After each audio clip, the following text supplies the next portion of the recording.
Yep, ready on this. All right. Good afternoon and welcome to another episode of the Founders Formula. So today we are having a great guest. His name is Pula Panamgama and he is the founder of InvoGuide. InvoGuide or InvoGuide. InvoGuide, Yeah. but also has built 100,000 followers on YouTube. So you kind of understand what it takes to build a business and launch from the ground. So welcome, Pula. Thanks, Michael. It's great to be here. Thank you for having me. Thank you for coming. It's and for mostly taking your time to kind of like join us on the platform today. Yeah. So the way we met last week or a week ago? I think 1 week ago. 1 week ago, we were at the startup week, and that's where I met Pula. And when we had a conversation, and what he shared with us was quite empowering because he talked about his journey, but also what he's building at the moment with InvoGuide, which is quite an interesting concept and project. So tell me a little bit, Pula, what's InvoGuide? It's essentially a SaaS product which allows short-term rental hosts, Airbnb hosts, to build their own digital guidebook. Mm-hmm. They might have a book or a PDF. We just make it a very mobile responsive website. Mm-hmm. It's a very simple product when you explain it like that, but you'd be surprised the number of hosts who still just have a book in this digital age. So we just help them get to that next stage and offer a better service for their guests. And so that's quite a brilliant idea. So since when did you actually started InvoGuide? It's been about 2 years now. First, I was just using this solid product called Card, C-A-R-R-D, which is a page builder. And I just built those guidebooks for hosts. I managed everything for them, and I was testing whether they would gain value out of it, whether they were willing to pay money for it, and whether they had ROI. So once that was, I validated that for over a year, and they were paying me, and they were staying on the subscription. I was like, right, maybe this is a good product to launch. So I went ahead and did the investment of building an app itself. And we are at a stage where people can build their own thing at scale. So while launching the app, we are offering the managed service as well as a premium service. So that's how that's where we are at the moment. Fair. Now that's quite interesting. So when you say before launching InvoGuide, you kind of had a platform where you were doing exactly what you're doing now. Yeah. But it's just that you were managing it and you were kind of okay. So now the idea went from you sort of managing it to being self-managed by people. Is that correct? Yes, by the user? Yeah. So if you, let's say, Michael, you're starting an Airbnb property tomorrow, or it could be like a small boutique hotel, then you can just go onto our site, log in, create your guidebook and publish it, and just share the link with your guests and just do it like that. But if you don't want to do that for any reason, we can do it for you as well. So that's the premium service we offer. It's essentially the same thing I was doing earlier, but now I'm doing it on this custom-made app because I know how painful it was to do on the page builder, dragging and dropping so many things. This is just made for it, so it's much easier. Fair enough. And when it comes to the pretty much it's a big market that you're targeting because so many people have Airbnbs and would love to get maybe the Airbnb manage their pages. So what would you say is the benefit of InvoGuide? So it's essentially, think about it, like the guests, all of us are essentially on our phones, right? And if you have ever tried to read a PDF on your phone, it's not a very pleasant experience. So the website's published by our app. It's mobile friendly. It's it looks good, offers a professional professional view of the place itself. On top of that, it allows translations as well. So any international guests coming into New Zealand, like Chinese, Korean, the host wouldn't have any issues communicating. They can just put their stuff in English and the guest can read it in Mandarin, Korean, or French. So it's all good. So that's pretty much the service the product offers, making it very easy for the guest, thereby getting the host a good review. That's what they want at the end of the day. So yeah, that's what it does. Amazing. And how did you come up with the idea? Oh, right. So going back, like I have a good friend back in Sri Lanka who is an Airbnb host. So I was talking to him and he was like, the biggest issue he's having is like having to send these long messages on WhatsApp, which no one reads. And it's a big issue because then all those questions come back to him like a phone call at 10 p.m. And I just want a better way to present this, man. That's what he said. So I was like, okay, we can do that. And then he didn't convert to be a customer. I didn't want to ask him to pay even. But then I asked my colleagues whether they knew any Airbnb hosts here. So D, my colleague, referred me to my first ever client. And yeah, that's how it started. So I was reaching out to my personal circles to see who knew that particular customer I want to get in touch with. Got some good feedback. I was putting content on some Facebook groups. We have some very active ones here. One's focused for Kiwi property owners. So yeah, got some. So these are all strangers at the end of the day, but they have been with me. They have been with InvoGuide for about 1.5 years now. They have given some solid testimonials. They have given solid feedback. They have, they are sometimes very dependent on the product. They keep asking, man, Pula, I need this done. Like, when is the app rolling out? When are the translations coming out? So yeah,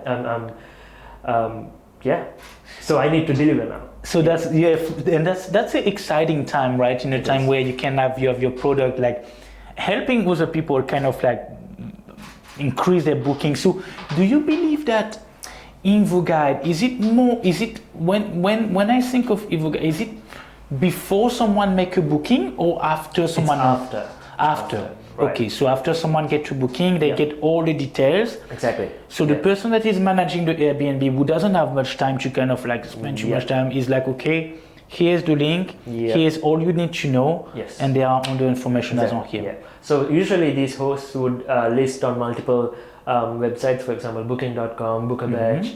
So they can plug the link we generate to all of them and have the InvoGuide page as the single source of truth.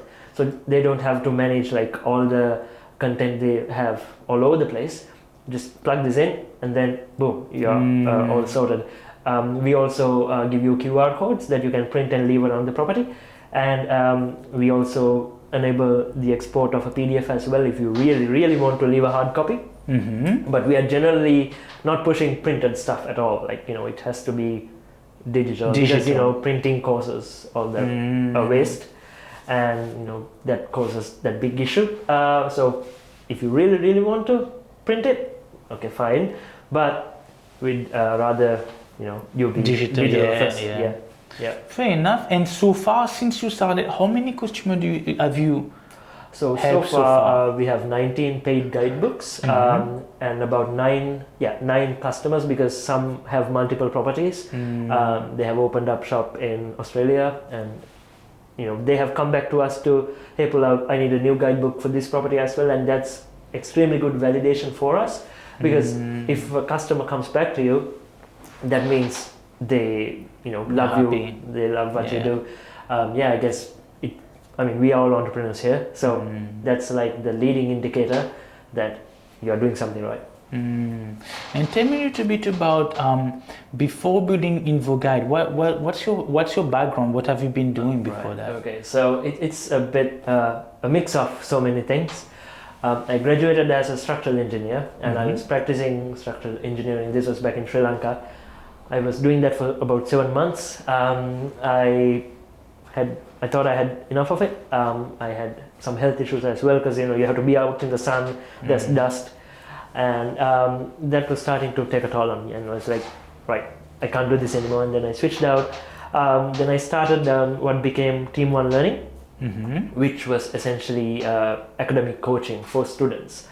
That's the YouTube channel I built. The top of the funnel for that business was the YouTube channel, which went on to about 200,000 subscribers. I got the silver play button for that. Show us the silver play. Yeah, shows you the. Yep. That's amazing, man. So that's it there. So congrats, man. Yep. I'm very proud of this because when starting up, I never thought it would go past 10,000 subscribers. Because when you're just looking at like 5, 10, it's a daunting number to even imagine, like, you know. But I kept doing it for close to 2.5 years, and I put solid content there, like, you know, and it started amping up, and then. Yeah, so in that setting, I had the audience first. I didn't know exactly what I was going to sell. That's one of the key lessons I learned out of that whole period in my life. But then I thought, okay, so coaching is the thing to do. Well, you know, I built a coaching team.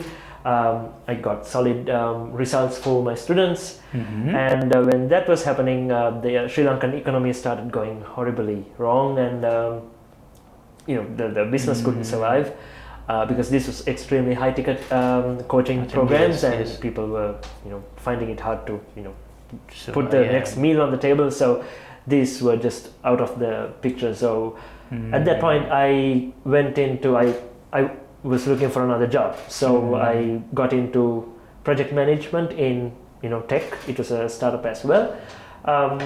After that, my wife was like, maybe we'll start looking at something, you know, migrating, and that's how we came to New Zealand. She got a job offer, and you know, it's been about 2.5 years now. We have come here and, you know, set up our life from scratch. And then I was like, maybe data is the way to go. Like, let's find a job, because, you know, everything I've done so far, the engineering bit, project management, and the coaching, it was very contextual to the Sri Lankan market. I wasn't fully comfortable starting up coaching here in New Zealand. I knew nothing about how things work. So I've been in that job as a data administrator in my current role, but then I was losing my mind doing that job. Like, it's so repetitive. I've always been in an entrepreneur. I always want to build, man. Like, I always want to do stuff, exciting stuff, new things. So whereas, you know, data administration is like pretty boring. So that was the pain I was feeling, Micah, and that's how I got into InvoGuide. Let's, you know, build a SaaS, because when I was doing Team 1, I wanted to do a product thing, because I was doing a service oriented business, and then, you know, products came in later. This time around, I want to build the product first and then scale out to, you know, getting the audience, and, you know, trying to do it the other way around. So let's see what happens, but that's how I ended up here. I hope I answered the question and, you know, get the full picture. Of course. But it takes well done, because it takes I would say it would take a lot of commitment to kind of like build an audience from 0 to 100,000 people without ads, as you told me before, just organically, right? It's organic. Yes. And how many years did it take you? 2 years, you said? About 2.5. Yeah. So what are the I want to go a little bit deeper on that YouTube building side of things. Okay. And after, obviously, go back to a little bit InvoGuide and your story as well. All right. When it comes to building a YouTube channel, what would you say was the steps and the actions that you take to build that audience and to build that channel? First thing is, you need to know your stuff. Whatever the niche you're talking about, you need to know your stuff. If you don't, interviewing is the way to go. Then you need to know people who know their stuff. So if you have that, you have an endless supply of content, and you can make that content top notch, because any person who randomly finds any video, they will walk away with something that's valuable that they can action on. And in all those videos, then this is you getting into the technicalities of it, because you never know where someone might find your video. Then you need to structure it in a way to give that quick intro of who you are. I'm Michael Mello, and this is what I do. But this is all the value you can take out of this video. Take it and leave it. take it and go. But if you want more out of it, this is how you talk to me. This is the stuff I do otherwise, and these are my services. So it's like once, like a very random hook you throw up that might land, but each of these videos need to funnel into your main flow. And then when you set it up in that way, it will work for you. But if you don't have that structure in each and every video you do, you are going to get solid leads, but they are going to feel lost. They might not convert simply because you haven't laid down the path for them to come to you. So that took so much iteration to get up and running. One key issue is on YouTube. As far as I knew, I haven't done videos in a while, in about 2.5 years. But you can't replace the content on a single link. For example, on Vimeo you can have the same link, you can replace the entire video on top of it. Meaning, if I send you the link today, tomorrow I'm doing something entirely different, I can do it on the back end, you'll see the new video. With YouTube you can't do that. So if you have like, let's say 150 videos and you had like one video where all of them came to, you have to go back and change all of them. So there can be some tricky bits you have to manage, but it can work if you do it right. Fair enough, thank you for sharing. Okay. And what's the plan? So you told me earlier that the next stage for you right now is on Monday you are going to start launching your first ad to kind of like for InvoGuide. So how did you structure the pricing for InvoGuide? So the first approach I took was looking at the competition and then deciding on a price. But then I told you I'll bring up Alex Hormozy, solid guy to follow and learn from. The essential premise is make your product or service one of a kind, so that in your prospect's mind there's no other comparison. So for that you need to have a solid offer. So you bundle a lot of things together, and you anchor the price, and then there's a whole lot of mechanics that go into it.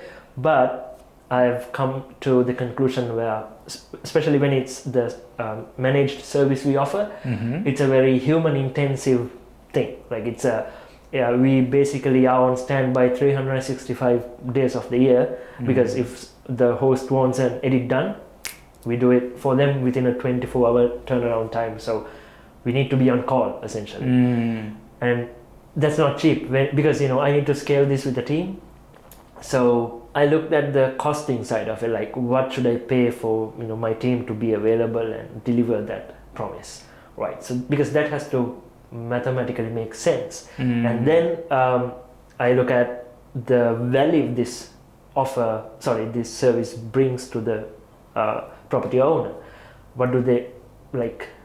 Because they would want that particular service, and it's not for everyone. That's the thing, Michael. Like when you're putting a price on it, if you try to capture the entire market, you're going to lose. The idea is to not get the most number of customers, it's to make the most amount of money.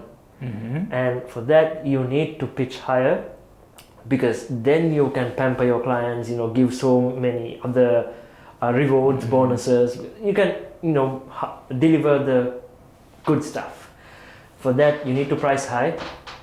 So an essential part of this is coming out of your own mindset and then seeing it from the perspective where it's value driven rather than price.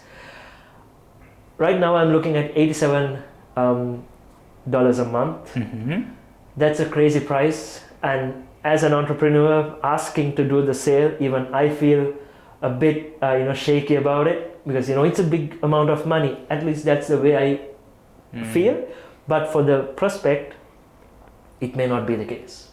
So if you are a founder looking to pitch your price your product, go high. Start with the high price, see if it works. If it doesn't work, don't pull down the price. Start putting up more value, offer more bonuses. Just don't bring down the price, because going that route is essentially how you end up poor. Just at that point you commoditize your business or product. That's the wrong way to go. Just deliver higher value and demand your price. And yeah. That's very interesting. And why did you choose the membership way of selling? What's the reason behind memberships? Right. So the app is built up for anyone to do it by themselves. Right now, I want to go full time. Like I'm doing the day job, but recently I got the mortgage, so that's hanging over me and my wife's head. We are both partners in the business, so I want to go full time on this. And for me to go full time, it has to cover the bills. So if I pitch it at 87, and if I get 50 customers for whom I manage the guidebooks, and 50 is a practical limit because I can't handle 150 in one go because it's just me. So that's the number I'm looking at. Like that's the calculation behind 87, and then the number I'm going to limit that particular service to. But that should bring in the cash volume, like a bulk Should amount. be able to. Yeah, because if you look at the subscription value, that's about $12 a month. Yeah.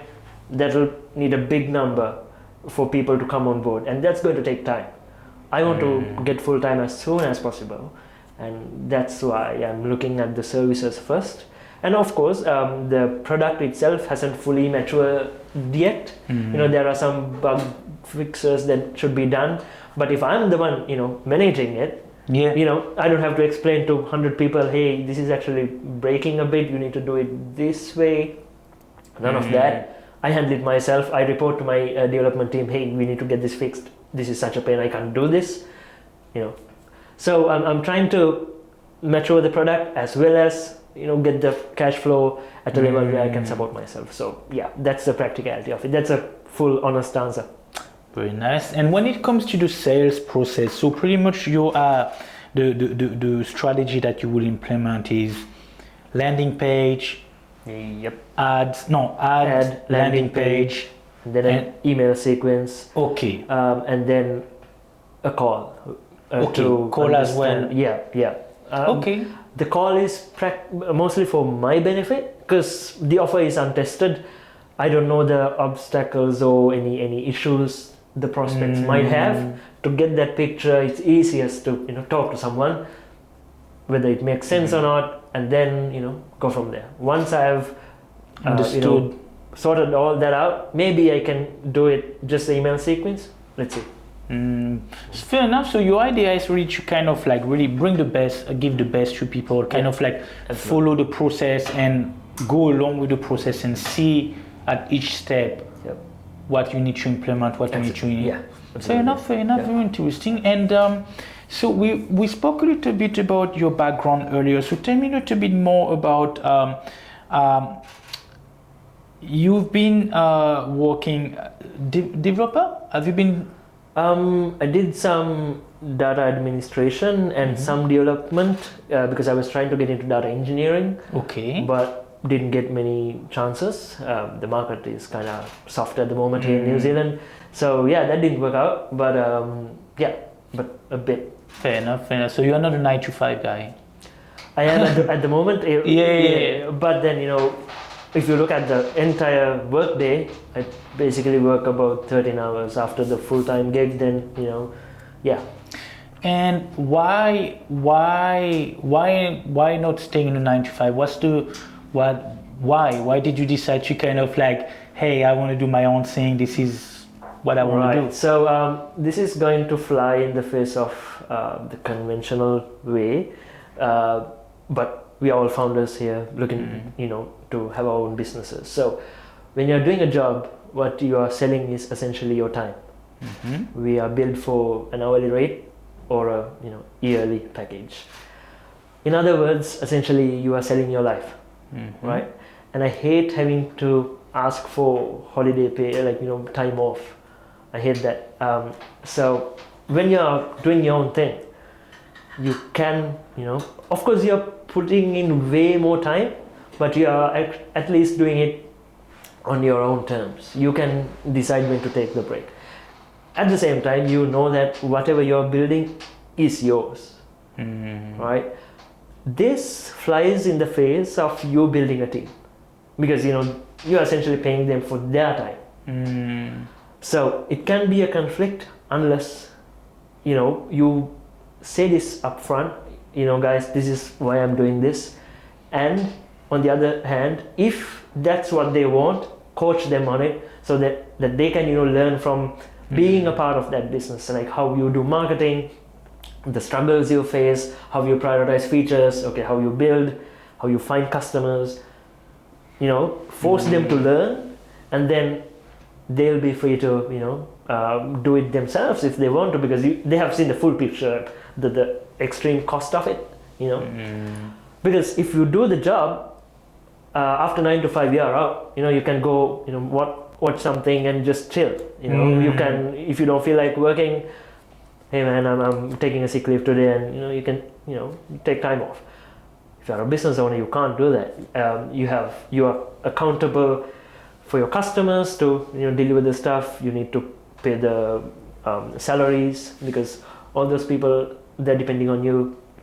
But for me, it's the excitement of going behind that unknown objective. Like you really don't know how it's going to play out. Me starting the YouTube channel, I don't know, like looking back, I know how it went, but at the very beginning, I had no clue.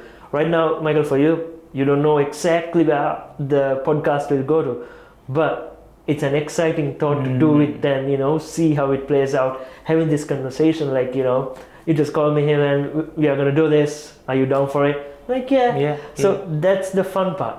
That's why I'm in it for. Like, I don't have to answer to anyone, but I understand the cost of it. I'm the master of my own ship, truly. I need to pay the bills. Like, high risk, high reward. That's it, man. Fair enough. Well, I guess that would be what you call delayed gratitude. So doing the hard things now to get the good things later. Hopefully. But at least you learn out of it or something. Yeah. True. And what about sometime it can be challenging to kind of like manage a day job and building something on the side. How do you and having a wife and right? So how do you manage that time with your spending quality time with family and the 9 to 5? Right. So that's actually two questions, like managing the job and managing the wife. Yes, so, pretty much. So fortunately, I'm saying fortunately because having kids, makes it that much harder. I'll start with the family part. So I wouldn't be doing this if it wasn't for my lovely wife.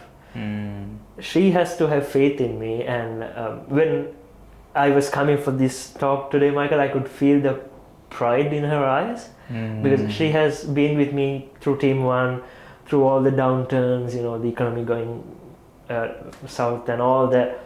So she has seen the full story. So the faith is what drives it. The because it's essentially the team. So what I'm trying to say is it's not something you just wake up one day and tell to your partner, hey, I'm going to do this. No, it's something that you truly build on, because they need to trust you that you are going to deliver on the commitments that you are taking on. You may have other obligations, you may have kids and they would have their schooling fees and all that. So it's the risk, and usually, and we as adults, if you're a kid, that's perfectly fine.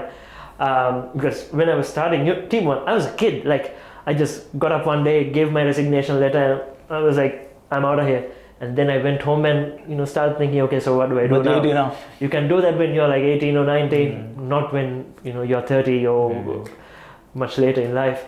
So at least right now, I couldn't take that sudden decision. I needed to prove to my wife that, I'm going to do the day job. I'm going to make this into something that can support me. After that, I will switch. Until then, I'm not going to, take any rash decisions because it's going to affect both of us now. Like I said, the mortgage is hanging over our heads, so the bank won't care about my entrepreneurial adventures, right? It wants the pay. So and then the day job, which is the easier part. it's your agreement to do that set of hours. The issue is, at least in New Zealand, it's much better because the work-life balance can be pretty good. Whereas in Sri Lanka, you're basically working much later in the night. So and your commitments might even seep into the weekend. Yeah, because I've been in that culture, and it's not always nice. So doing this back there wouldn't be practical. So my advice is like try to negotiate a part-time if that's possible, and if your full-time job, even if part-time, can cover the bills, then you have your time is essentially free. It comes down to your time. So if your time is free, then you can fully focus on it and then start building. And having the day job actually helps, because the way we keep this financially feasible is we are spending on our development teams and designer teams out of Sri Lanka, because that price point is competitive. Because if I'm getting designers and developers from here, I can't do that. That won't make sense. But this way, both of us, we earn our salary from our day jobs, and then pay the price they ask for, and they're happy with it, because that's a whole other market, different salary scales. So they're happy with it. It's not exploitation at all, but that's how you make the gig practical. So yeah. Okay, and how do you keep the momentum? Because obviously you've been building for a couple of years now. So how do you keep that momentum of keeping building no matter what? Yeah, that's the hardest bit. You can, if you let go of it, you are going to get 100 reasons to throw the towel in. Worse, pivot. If you have an indication of this is working, the mathematics look right, the market is big enough, there's space for you to come in, even if you capture 0.1% of that market, it's still a huge chunk. So you need to have the vision, right? Whether it's going to make sense in the long term, because then you have something to work towards too. But in the short term, you need to keep it exciting for you, at least for me. If I'm doing the same thing over and over again, that's not going to go down well. I know I'm going to get bored of it. But for example, let's say team one. My first project was to convert my room to a studio. So, I went to the shop, got paint, stripped down my walls. I didn't have the budget for cameras and fancy equipment in the first year or so. So I took a bulb, cut some cardboard and, reflective stuff, put some cellophane, some sheet on it, and then, used pipes to get the bulb up to that correct height. Yeah, so all those are DIY stuff. Creativity. So I approached each of these things as mini projects, something new. And then, once that's done, okay, so what's next? So I keep learning, and that's the bit I really love. For example, I was talking about Facebook ads, right? There's a huge learning curve, but that's the flip side too. You can get stuck in the down the rabbit hole. There's so much content to consume. You can do that as a full-time gig if you aren't truly aware of what you're doing and how you're spending your time, Michael. So that's important. You need to learn, but then do as well. And keep it cycling, and keeping it interesting for you is the end game. Yeah, consistency is the game at the end of the day. Yeah. So would you say that after your 9 to 5, when you finish your job, come home, spend some time with the wife, kids? No kids so far. With the wife, and then pretty much you kind of go and start working on the InvoGuide, or both of us work, because she is looking into the financials. So she's actually operations / financials. So I'm looking into the executive and product and marketing.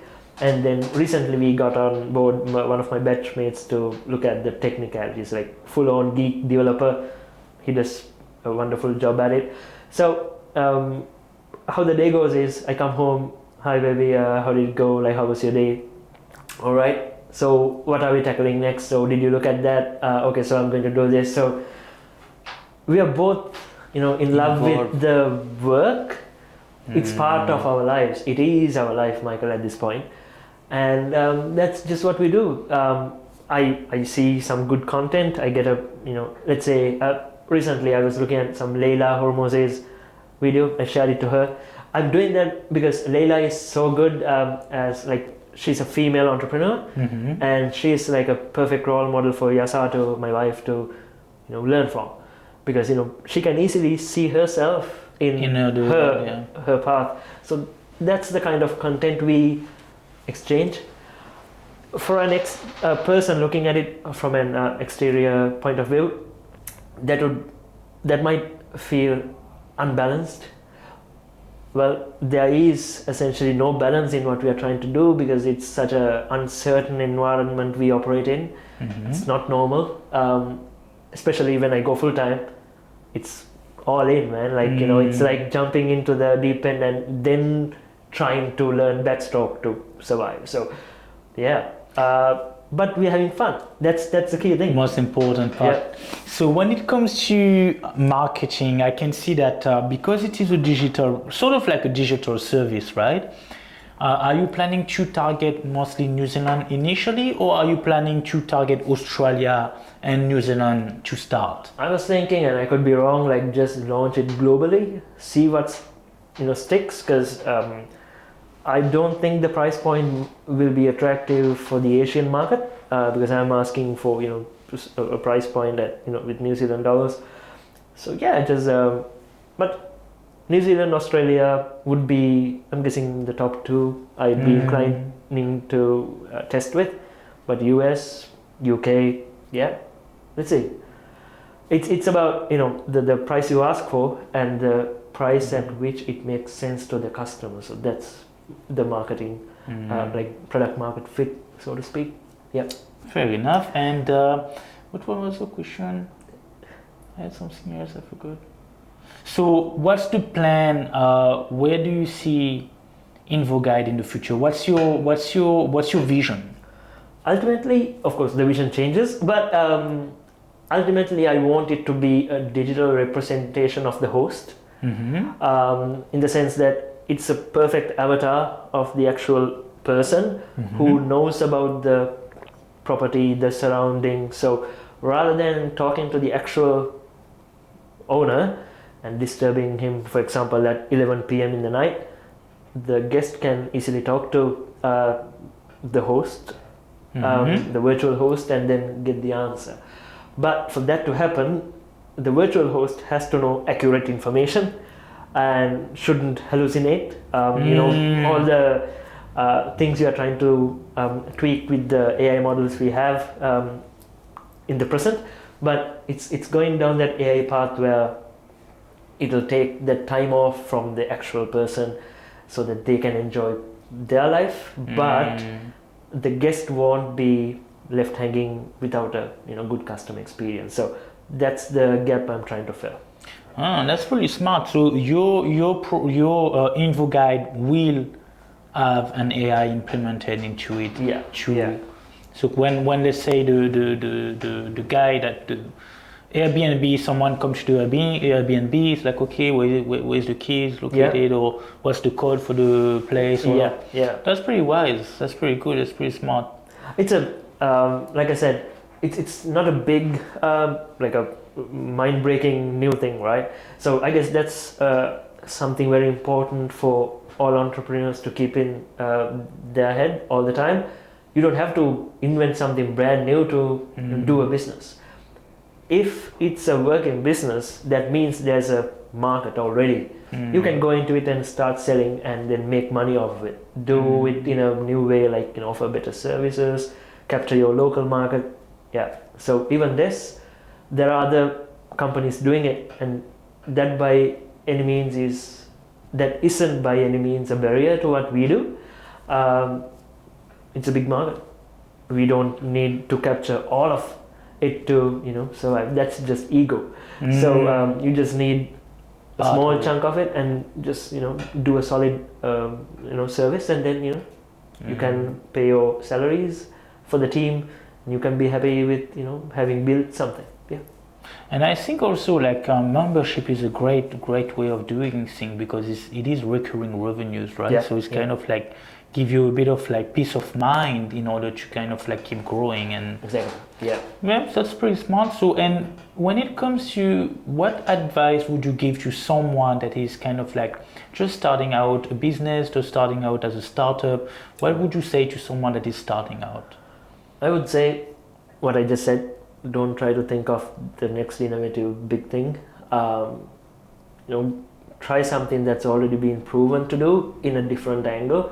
I mean, look at coffee. Like I've seen this particular coffee brand, which is army, like veteran theme of it. Like all their, it's a US brand. I can't remember the name, but I clearly remember the like AK-47 was one, and then heavy duty. It's veterans doing coffee for veterans. Yes. So I hope the terms I used won't be a clash, but it is the actual product, like night vision something. So, but at the end of the day, it's still coffee, what we both buy from the supermarket. But so that's it. That's what I'm trying to say. Like you can have a novel spin on it for a different market segment, and you have a money making machine. So try that, and at the same time. Through our education or our standard careers, we may have learned only part of it. For example, if you're a developer, you would know coding, but you might not know anything about marketing or sales. Don't let that get in the way. Also, don't let your ego get in the way, thinking, I can do it straight out of the box. Chances are you won't, because, your competition might have people who have been doing marketing and sales for 20 years. So they're going to blow you out of the water. But you can do well in the development side, try to find people who you might know to partner with, to maybe build that founding team. I'm doing that with my developer friend. He knows what he does. He wants nothing to do with marketing. That's the part I'm taking care of. But for me, it's something I haven't done before, or like it's not my formal career, but I have all the faith that I can get it up and running, like learn about it and do it. At the same time, I'm investing my time and money in it as well. So you need to put in the time on that particular angle. You are supporting in the business. I don't think for you to get to you're going to need a team. I strongly believe in that, because if you are doing everything, the risk of you burning out is immense.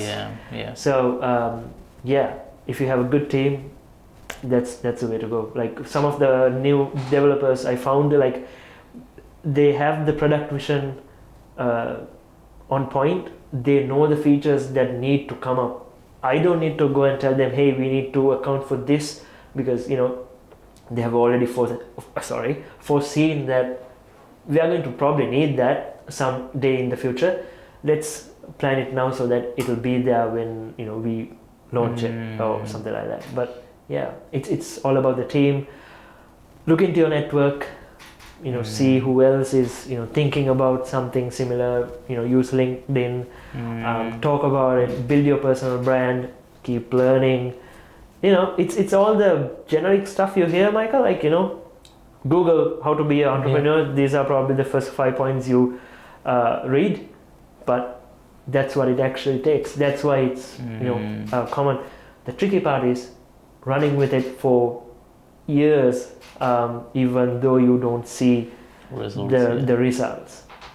I used to be a gamer, I love playing games, but recently I've stopped doing it simply because your dopamine circuits get so fried. You start expecting quick results, like hey, plus 500 XP, or that particular new sword got unlocked. Because that doesn't happen in the real world.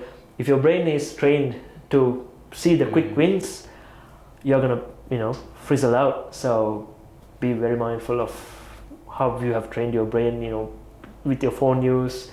Yeah, so there's a lot that goes into it.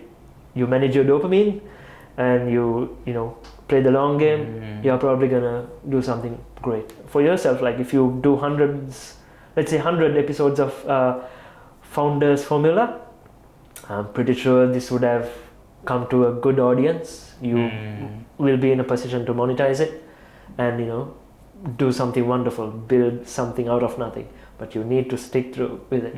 Yeah. Time will tell. Time will tell. Yes. But yes. Yes. Well, thank you very much for all those information. And the last question that I have for you is, if someone, let's say, wanted to have a look at InvoGuide, where can they find you?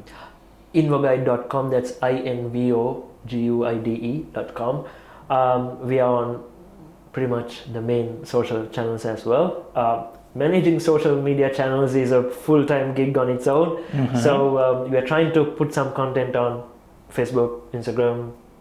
We have an X profile, but nothing's on there yet. So again, a piece of advice, I think I've been told this: pick your channel and do well on it. Yeah. See what works, build an audience, and then pivot. You can do that.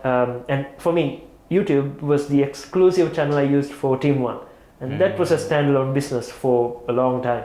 I didn't do pretty much anything on Facebook or Insta, because you know YouTube made sense for that type of content because it has to be very engaging, lengthy format. TikTok is up and coming, like there's a huge market. So yeah, even for B2B, you don't necessarily need to stick with LinkedIn. YouTube works so well. I mean, there's so many good businesses, big businesses doing content on YouTube. Yep. So that's, yeah. Alrighty. Well, thank you very much for all your advice. Very appreciated. Wish you all the best with InvoGuide. Yep. And you. hopefully, need it. Yep. yes, and hopefully, like I see you again in another episode. Who knows where things will be? Maybe like in 6 months, a year time. Yeah. Hopefully, we can actually kind of like see how InvoGuide evolved. Yeah, I'm very much looking forward to that. Hopefully, I mean, not hopefully, I will make it work. Yeah, and good luck as well with ads. So it's quite interesting to see like what's next and everything. New frontier. Thanks, Michael. Super. It's been great. It's been great. Being here. Best of luck to everyone in your audience who's trying to do something new. Stick with it. You're gonna do great. Super. Thank you very much. Thanks, Michael. Super. Oh yeah. So now quick picture if you want. That was good. That was